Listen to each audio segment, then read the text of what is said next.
Rated T for teen.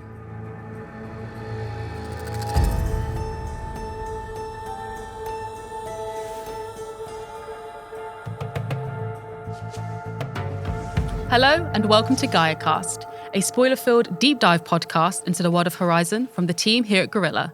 We're looking forward to diving into the lore, hearing some behind-the-scenes anecdotes, and maybe even learning some new things. Our first series of episodes will be focusing on Horizon Zero Dawn, the first installment of the Horizon series, which we launched in 2017. I'm Chanté, and I'm joined by my co-host, Anna. How's it going today, Anna? Hi, I'm great. How are you? Yeah, I'm doing really well, thank you. And once again, we are joined by Ben. Ben, if they haven't heard you before, please introduce yourself. Hey, I'm Ben McCaw. I'm the narrative director at Guerrilla Games, and I was the lead writer on Horizon Zero Dawn. This episode, we're diving into Project Zero Dawn, an effort to rebuild a devastated globe by restoring the ecosystem and reintroducing human life. However, as we know, it didn't go entirely to plan. We're ready, so let's jump in.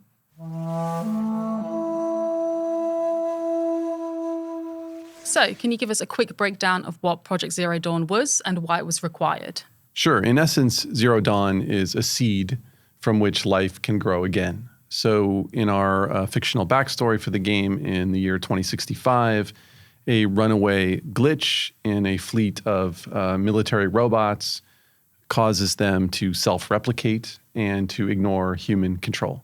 And even worse, these machines have the ability to consume biomatter as fuel, so plants, animals, humans.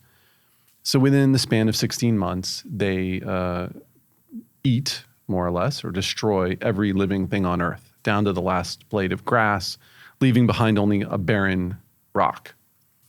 And a certain heroic group of scientists knows that this is going to happen, and they create a technological miracle by which life can be preserved for the future, where it's a self-contained terraforming system that will activate after the robotic threat has been eliminated.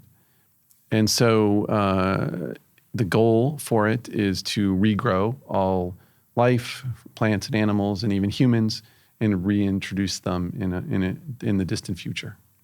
So when developing Horizon Zero Dawn, were different global catastrophes evaluated when designing the world of Horizon? Or did the team understand that there was always going to be one man's actions and the devastation of the machines?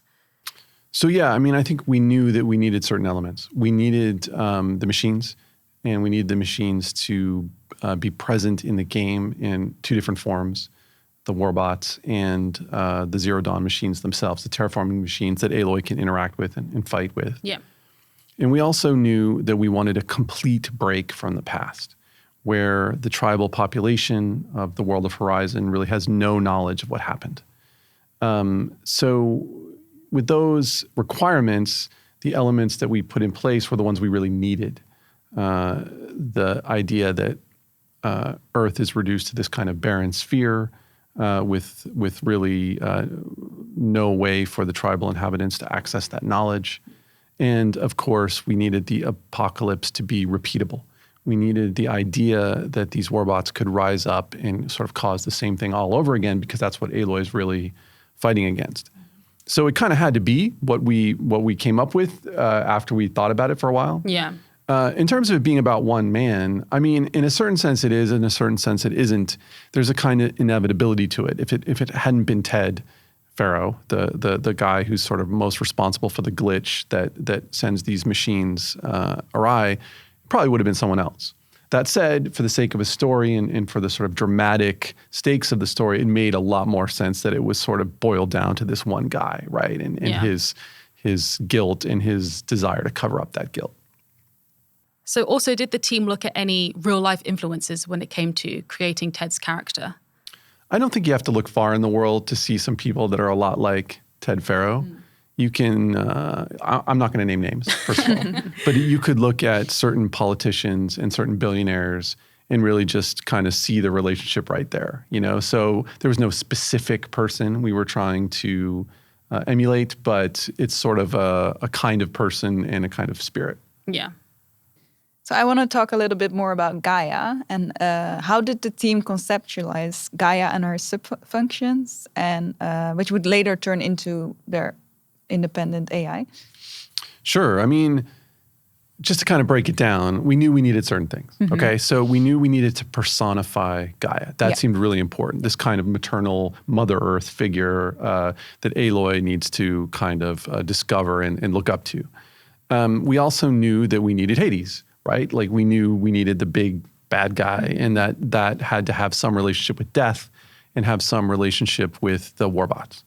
We knew we needed Hephaestus or something like Hephaestus because we needed the machines of the Zero Dawn terraforming system to be combatants with Aloy. And we knew we also needed Minerva because Minerva represents the spire in the game, which is kind of like the MacGuffin of the game in some ways. And also that term meaning, of course, just the thing that Hades is after, right? And that Aloy has to prevent. And also we needed Minerva to explain how the robots are ever deactivated. We make such a big deal in the game of how the warbots have these unbreakable codes associated with them. So we needed this idea that that we had a way to break those codes eventually. Yeah. And then if you take the next step, you know, we knew we needed to fix the sky. We knew we needed to fix the earth. We knew we needed plants and animals. We knew we needed to reintroduce humans. And that represents the other subordinate functions. So that was really the thinking. We knew we needed to try to personify them a little bit. I mean, obviously Gaia gets the most and Hades kind of gets the second most of that. But we also wanted the player to start to think of them a little bit as these kind of individual minds. And why these specific names? Well, I mean, it just kind of made sense at a certain point in Western civilization that we kind of think about things in terms of Greek and Roman gods a lot. Yeah. And it just kind of fit. It fit the model, the Mother Earth model and the mythological model that we were going after. I think we've taken a little bit of flack here and there about Minerva because I think they're all Greek names except Minerva is the Roman name. And I think we just sort of felt like that's the exception that proves the rule. It just sort of felt like the name sounded a little better to us. Yeah. Right. Yeah. And were Horizon Zero Dawn, the Pharaoh Plague, and Project Zero Dawn written as a real-life possibility that humanity may face at some point, or is it really rooted in fiction? Well, that's, I think, you know, really one of the great things about science fiction, which is a little bit of both. Yeah. There's a little bit of fact. There's a little bit of storytelling. We took influences from all across the technological spectrum, from obviously robotics, but also tech companies, from the sort of power that technology has over the human condition at this point, also technologies like holograms and all those things. And a lot of that stuff is real or becoming real. Yep. I also think, you know, in particular, the idea of a runaway AI glitch that can kind of take over a system and make it a threat. That's real, I mean, or can be real in the future. But there was definitely no specific threat that we were trying to warn about. You know, I mean, I think actually if you look at our model of the 21st century, there's so many threats that we weren't really trying to warn about a specific one. Yeah.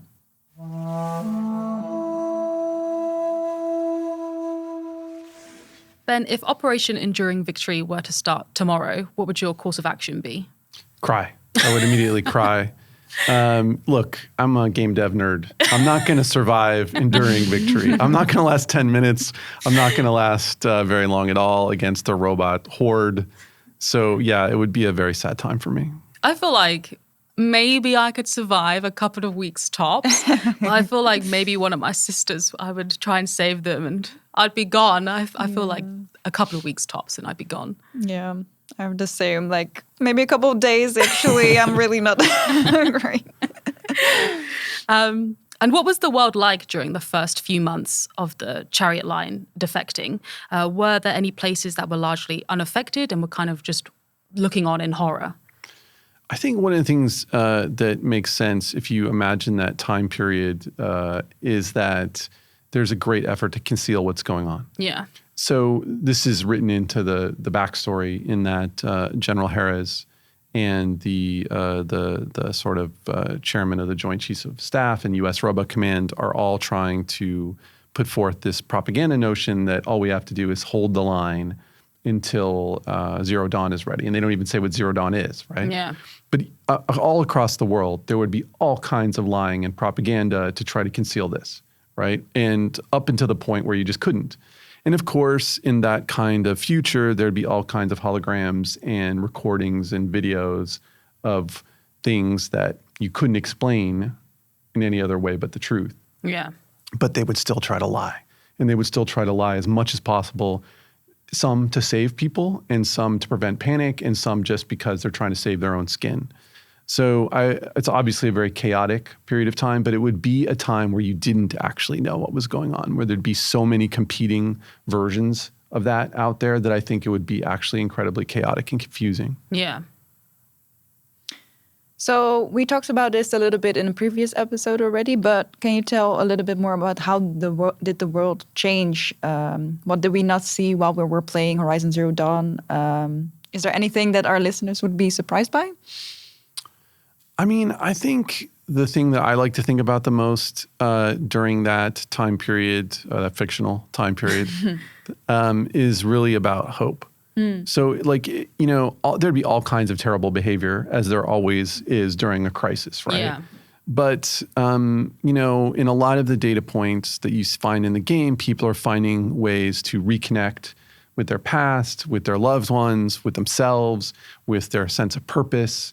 And that's what I think keeps it from, for me at least, being like depressing, because in that sense, we're imagining a period of time where you're kind of seeing some of the best of humanity, right? Like that's in Zero Dawn for sure, right? Yeah. Like the people that are trying to save life for the future, but also in the military effort and in the effort of ordinary people that are just trying to, maybe help loved ones survive. And how were people living, during that time, that kind of apocalypse? I can only imagine that you'd be on the run the whole time, because it's sort of like one area is being destroyed after the next, and you're just trying to scramble for some kind of safety. It would be different for people in the United States, particularly in the Western United States in the center, because that's sort of the last place to go. Yeah. In our sort of fictional map of how that happened. So maybe there'd be a little bit of like digging in and kind of like trying to get supplies and things like that. But in places closer to where the swarm was coming, earlier in the process, you would just constantly be trying to find some safe haven. And how would the Alpha team evaluated and chosen to see if they'd be up to the task of creating Project Zero Dawn? I think this is sort of one of the coolest untold stories in the Horizon universe. Yeah. Which is imagine that effort, right? There's some kind of set of files or dossiers that they're kind of filing through, and then they decide on certain people based on primarily on their qualifications, although there'd have to be some assessment of their personality. But then they'd have to get those people. Yeah. And those people would be all across the world. It's not just a bunch of Americans, right?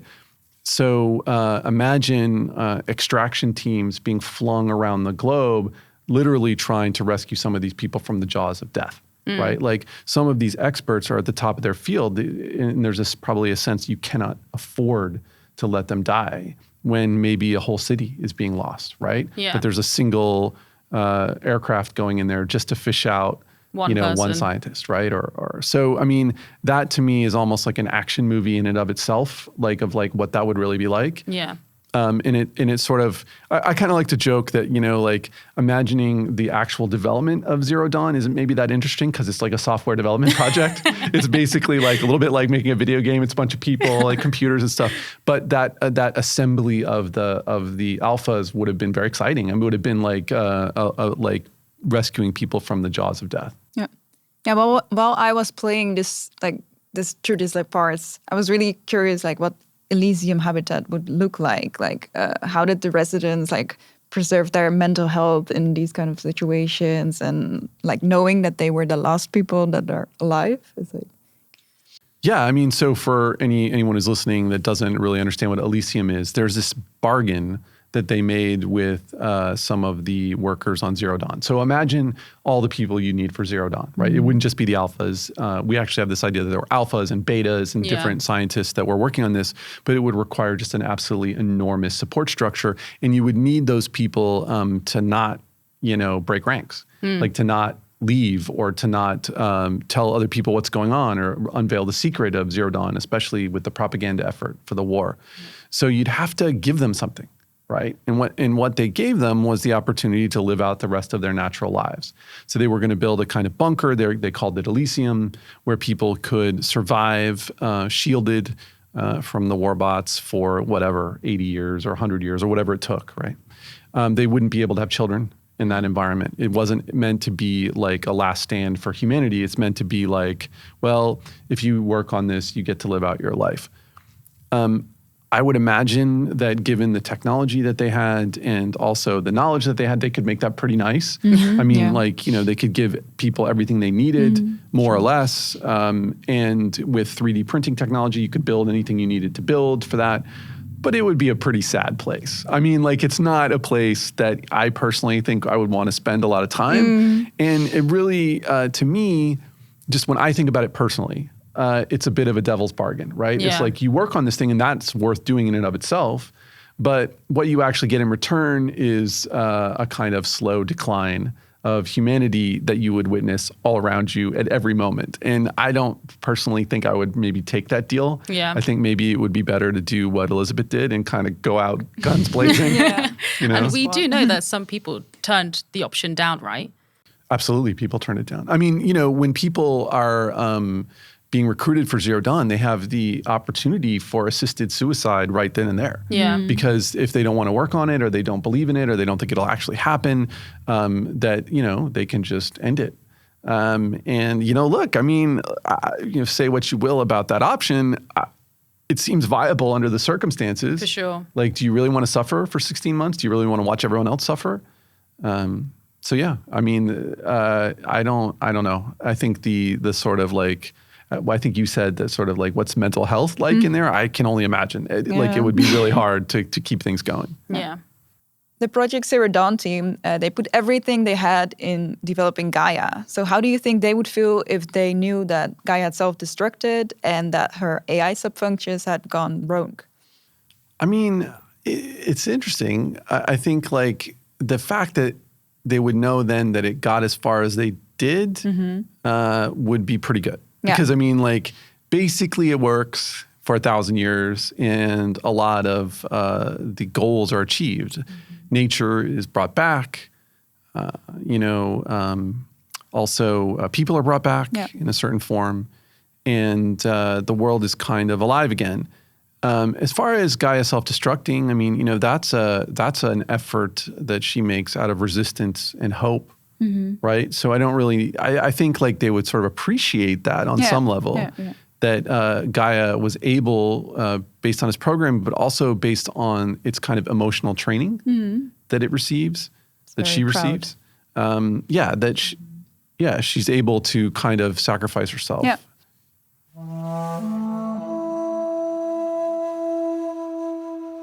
Okay, Ben, answer a debate for our listeners. The fail-safe in Gaia, good idea or not? So for me, this isn't about the answer, it's about the question, right? So I'm maybe not going to give the answer that they want. You're trying to wiggle out of this one. No, but I think like the whole point of that moment in the story is the question and how the three characters react to it, right? So Elisabet is offended that she's protective of Gaia and protective of the project and everything she's put into it. Ted, of course, is always, I think probably Ted is mostly thinking about his own culpability for what's happened before. So he's saying, well, of course, give it a kill switch, right? And Gaia sees the wisdom in Ted's point of view, right? That if the goal is to preserve humanity, then maybe humanity should have the final say. And I think that's what makes it a cool moment, not so much whether the actual answer is yes or no. It sort of brought out this competitiveness in Elisabet and Ted as well when we see this cutscene in the story. Absolutely. I mean, and these are two people that basically hate each other. Although, I mean, does Ted hate Elisabet? I mean, clearly Elisabet hates Ted, right? But does Ted hate her? Maybe not. Actually, I think he probably craves her approval at some level. Her. Absolutely respects her. But I think he sort of wants to crawl back into her good graces somehow. And of course, that's impossible. Yeah.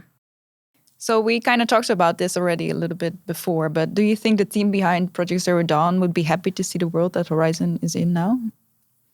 Yes and no. So, I mean, there are certain things that a number of them would find fascinating, right? Certainly the ones that worked on the environmental parts of the project would be really pleased, right? So like the skies, the seas, the plants, even the people came back, right? I think the one person that would just be horrified that would never recover is the alpha for Apollo. So that's Samina. And I think she would really feel like her role in this was just destroyed, and rightfully so. And she would, even if she wanted to love the people, she couldn't really love the tribes because they're the symbolic result of the destruction of the Apollo database. In terms of Travis Tate, he'd just be looking to have a good time, one way or another, Yeah, definitely. And so the politics between countries and businesses were heavily affected by who could afford which machines, from the Chariot line and how many of them at one time. Once the Chariot line began to defect, how did Ted's life change? Or what was his day-to-day life like? I think Ted was doing a lot of lying. Yeah. Just a lot of lying every day, and a lot of hiding and a lot of deflecting responsibility. I think he would have been hiding behind the propaganda effort to try to hide this. He would have been doing everything he could to conceal his own culpability. I think that's one of the things that bothers him so much about Elisabet is she'll never let him escape that sort of spotlight.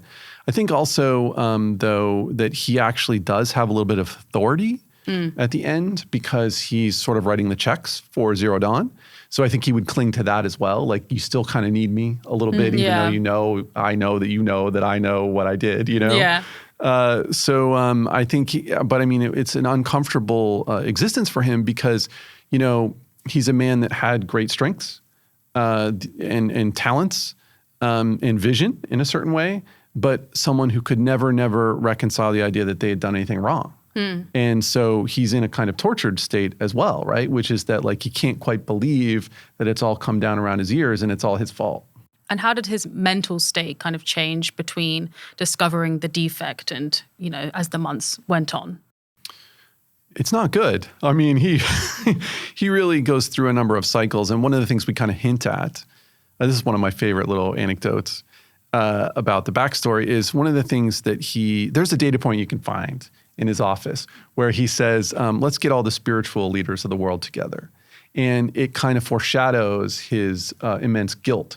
So basically, he already knows what's happening, and he's reaching out to his PR people to put together this kind of religious conference. Yeah. And he calls it, and this, I don't think we ever named it, but what we wanted to call it was Ted Farrow's Summit for Spiritual Success. And the idea is that he wants to get together this group of people and really, talk about meaning, but really what he wants is to find anyone that can give him some forgiveness for what he's done. And he finds it. He finds it because there is a kind of spiritual guru in that audience that becomes his kind of personal spiritual guide.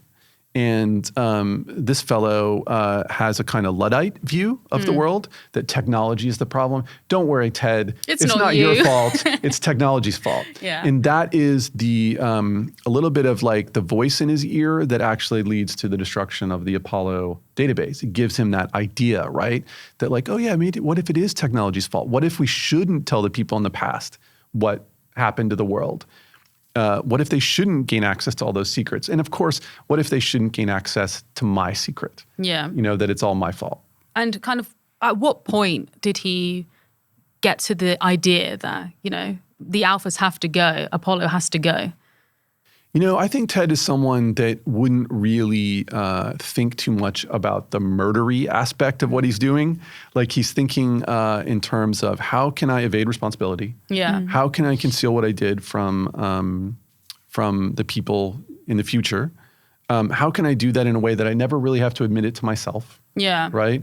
And, okay, I would need to purge the Apollo database. Oh, but that's not quite enough. Because there's people that still kind of know, and they're actually people that are very capable and could kind of write it down. Yeah. And I think that's where the idea comes, well, I guess those people have to go. And really, at the end of the day, that's me just pushing one button. Yeah. And I think that's just a little bit too easy for Ted. That's an easy way out. And of course, he's a guy that always takes the easy way out. So does he think in advance, am I going to murder a room full of people? No. He thinks I'm going to push a single button and it's all going to go away. Yeah.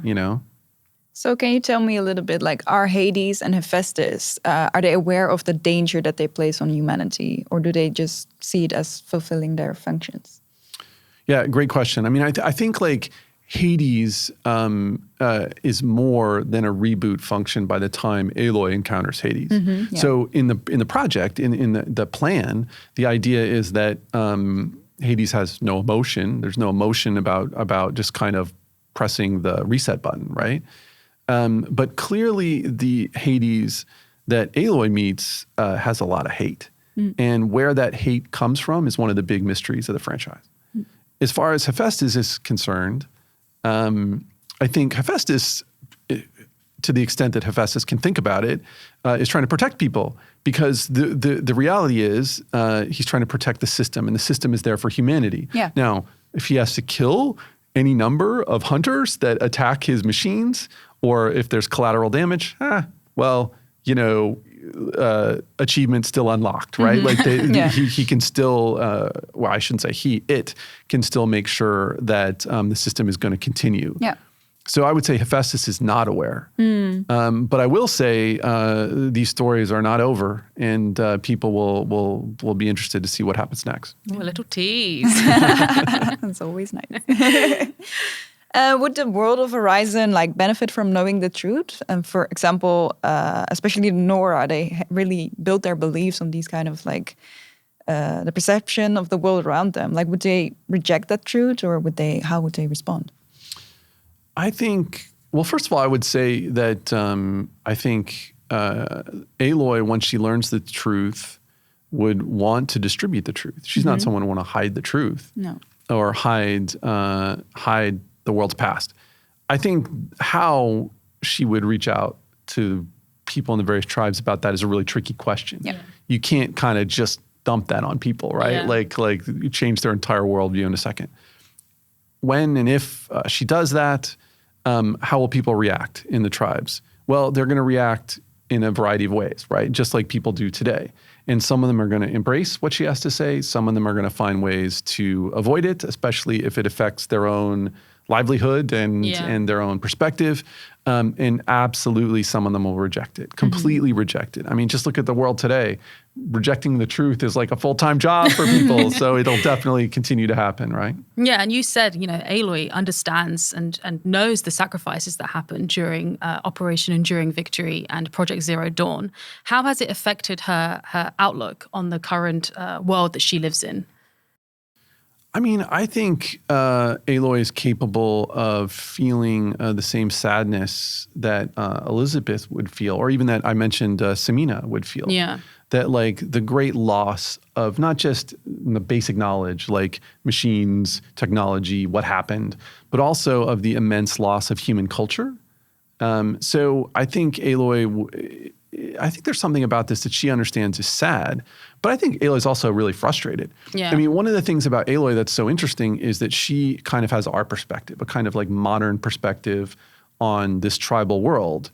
And she's really frustrated when people don't get what she gets. Yeah. She knows that there's no way they could, but it still kind of bugs her a little bit because she's able to kind of access a kind of rational view of the world and a kind of a logic that sometimes they just don't have, right? Yeah. And where it really frustrates her is when it has to do with injustice. So, when she rolls up into a tribe and figures out that like, well, there's some really nice people here. And then there's some people that are trying to take advantage of everyone else. And also those people are doing it in a way that's like supernatural or irrational. Yeah. That just really burns her because it's like, no, she knows that that's not real, you know? So if you both, had the opportunity to be one of Gaia's sub-functions, which one would you be? I'm going to go Apollo. Now, it's a Ooh. controversial choice because Apollo's mind has been wiped. But I think that has like sort of two sides of me. Like one is that like you can imagine the Apollo that's kind of full and it's like, I like the idea of like, knowledge and learning and stuff like that. And then there's the empty version, which is sort of what I feel like a lot of the time. Can't quite remember my own, my own birthday someday. I've got my head so buried in the Horizon universe. Anna, what about you? I'd definitely go with Artemis because I just want to get like animals back on the planet. would be really nice. I definitely want to be like a success story. So I would go with Aether, for the sky. Yeah. I want to be one of the sub-functions that achieved their goal. Definitely. It's just having a good time, Makes sense. That's a good one, yes. Yeah. Well, we're going to start rounding off this episode now, but what an interesting episode it's been. Project Zero Dawn was absolutely fascinating to learn about while playing the game, and great to talk to you about during this episode. Thank you for joining us. How did you find it? I enjoyed it. I mean, like, this is a topic that we put a lot of thought into as we were developing the game, so it's fun to really talk about it. And it's also fun for the fans, or actually to learn more about the reaction of the fans and how they think of the whole thing. So it's going to be cool to see their reaction to this as well. Yeah. Let us know what you think on social media. You can find us on Twitter, Instagram, and YouTube. You can also let us know via the hashtag Horizon GaiaCast. We'll be back for another episode soon, so make sure to join us again. Bye!